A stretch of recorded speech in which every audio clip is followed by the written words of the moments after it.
Okay, we're here today to talk about the roll density tester. This is actually the fourth generation of this tester, which we are calling the RDT14. The purpose of this test is to measure the density of rolled paper products such as standard household paper towels or toilet paper.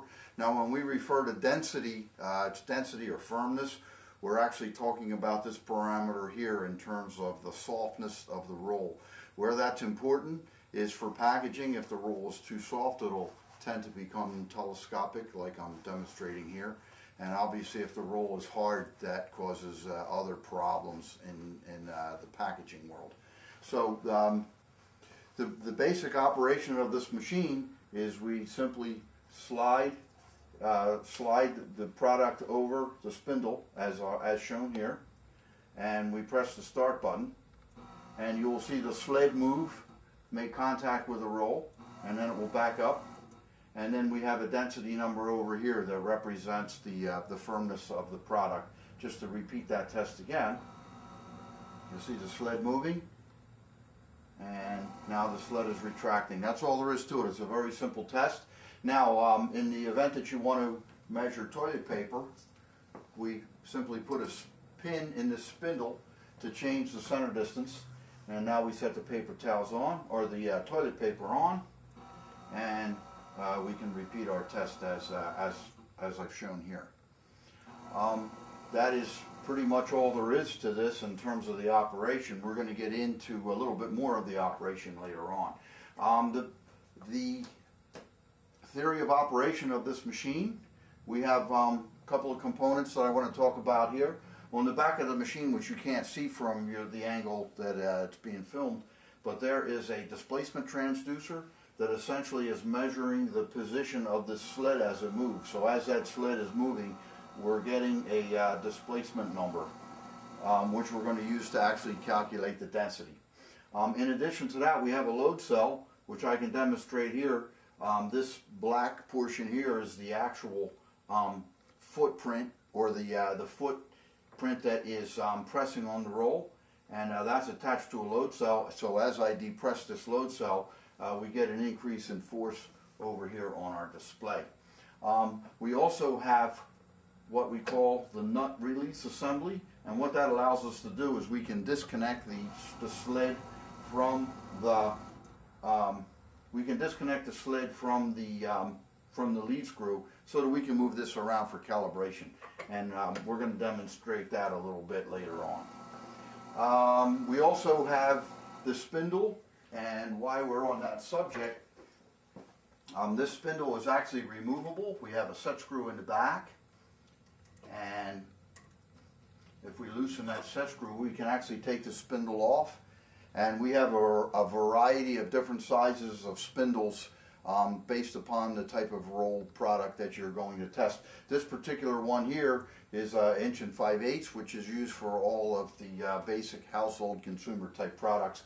We also make a larger one, which is a 46 millimeter, and that would be used for most of the European products, because in Europe they use a bigger core size than we do in the United States. We've also manufactured some smaller ones for specialty products as well. So you can see simply by loosening the screw, we can take this off. We can switch the spindle quickly and easily. So we talked a little bit about the theory of operation. One more thing I want to show you is we also have what we call the roll adapter, and the purpose of the roll adapter is so that we can move the spindle. You'll see the spindle is moving. We can get the spindle within the operating range of the machine. Now how we achieve that is, before we run a test, is we simply measure the diameter of the roll, and in this case our roll is about 4.5 inches. So if I want to test this roll, what I need to do is I have to turn the roll adapter until the pointer reaches 4.5. I lock that in that place, and now the spindle is in the proper position so that we can successfully test this roll. If we get to a bigger roll such as this one, this roll here is 6 inches. So in that case, we'd have to back the spindle up to 6. In fact, I'll do that now just to further demonstrate. In that case, we'll back this up to 6 inches. We'll lock it in place. And now we're all set to test this larger 6-inch diameter roll. Essentially, we've changed the starting point to accommodate the roll size. So, in addition to what I've discussed so far, I want to go through some of the calibration procedures on this. In order to do this, I am going to move over to the other side so that I can operate this a little bit better. Now, on our touchscreen over here, we have a section entitled Calibration, and essentially we have 3 different areas where we're going to calibrate the machine. I want to talk about the set points first, because the set points, the calibration for the set points, you merely just touch the display and we key in the numbers that we want. Now, the purpose of the set points are that we have 2 set points, a low set point and a high set point. Our default value for the low set point is 6 grams. And the purpose of the low set point is, as the probe is approaching the roll, we essentially have no force on the probe. So we don't want to actually start to do any of the measurement because we haven't come in contact with the roll. The instant that we contact the roll, our force will exceed the 6 grams, and that's where we're going to start our measurement process. Now, that measurement process is going to continue. In other words, we're going to be recording what the displacement value is as we compress the roll until we get to the high set point, which our default value is 600 grams. So essentially, what this test is doing is it's measuring the amount of penetration that is required to compress this roll from 6 grams to 600 grams. So thinking about that, the softer the roll, the higher the displacement value is going to be in order to achieve that 600 grams of force. So this is where we do our set point calibration. We just come in on this set point screen and we set the set points as we desire. Really, the only reason we would need to change the high set point is if we want to trim our calibration a little bit, and we'll talk about that later on. The other areas of calibration are the displacement. Now, if you recall a few moments ago, I mentioned about the displacement transducer on the back. If we follow this process, which we're going to do right now, we can actually calibrate the displacement transducer. The way we're going to do that is if I touch the yellow button that says displacement, it actually shows a picture. It's telling us that we have to disconnect the sled from the lead screw by turning this nut. And we've done that, so we'll hit continue. And now it's telling us that we want to set the sled to the 0 step on our calibration fixture. Well, this is what we call our step calibration fixture, and it has 2 steps here. The one is labeled 0.0 and the other is labeled 12.5, and that's a 12.5 millimeter distance from step 1 to step 2. So what the illustration on our machine is telling us is that we want to move the sled to the 0 step, just as I've shown here. And now essentially we're at the 0, or the starting point of our test range, so to speak. And at that point we're going to push the yellow button that says set and calibrate. Now it's telling us to move the sled to the 12.5 millimeter step. So we're going to move that sled to 12.5 millimeters so it makes contact with that step. And we're going to press the set and calibrate again, and we are finished. So at that point we'll lock the nut down so that the sled is engaged with the lead screw, and our displacement calibration is complete. So now I want to take a look at the force calibration. For the force calibration, what it's telling us is to remove the load cell, and I remove the load cell by removing these 2 cap screws from the top of the machine, as I'm doing here.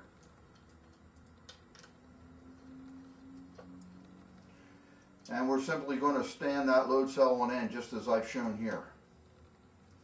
Now obviously we have nothing on the load cell, so we have zero force. So the picture here is exactly as I have it shown. We're going to hit set and calibrate. And now what it's telling us to do is to apply 1 kilogram of force to the load cell. I have a 1 kilogram weight here, so we're going to set that on here, just as shown in the photo. Now we're applying 1,000 grams of force to the load cell. We push set and continue, and it's done. So it tells us to return the load cell to the operate position. One other thing that I'll show you while I have this apart, there's also a switch here, and the purpose of that switch is that's an overload. It's simply just a little reed that flips. If you apply too much load to the load cell, it'll back up the motor so that it won't damage the load cell. So we'll lock the load cell down. We finished the displacement calibration. We finished the force calibration, and I also demonstrated the removal of the spindle and how to disengage the sled and so forth. The only thing that remains in our demonstration is to verify that all of the calibration is done correctly. We have developed what we call a spring calibrator, and essentially, if we measure this with our ruler, this is a 6-inch diameter roll simulator. And what we have here is we have 3 springs that are the same wire and same wire size and the same diameter. So the short spring would represent a hard or a dense roll. The medium spring would represent a medium firmness roll, and the long spring would represent a soft roll. So we have a little test procedure that will allow us to verify our calibration. So what we're going to do is we put this simulator on just as if it were a roll of toilet tissue, and I'm set for the short spring. And if I run a test, in the operating procedure there is a standard set of numbers that you should get for the springs. In the case of the short spring, it's a relatively firm roll, and our density should be around 2 millimeters. So you can see if I repeat this test several times, I expect to get between a 1.6 and a 2.1 each and every time, and you can see my numbers are coming up consistent. Now if I rotate this around 90 degrees, now I have the medium spring in play, and same operation here. I expect between a 2.8 and a 3.2 millimeter each and every time I run the test.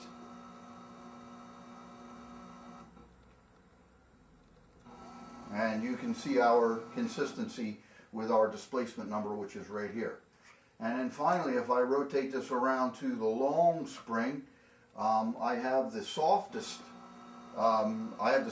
condition here of the 3 springs, and I expect between a 3.8 and a 4.4 millimeter each and every time. Now, in the event that the one or all of the numbers don't fall into specification, there's a number of things that we want to check.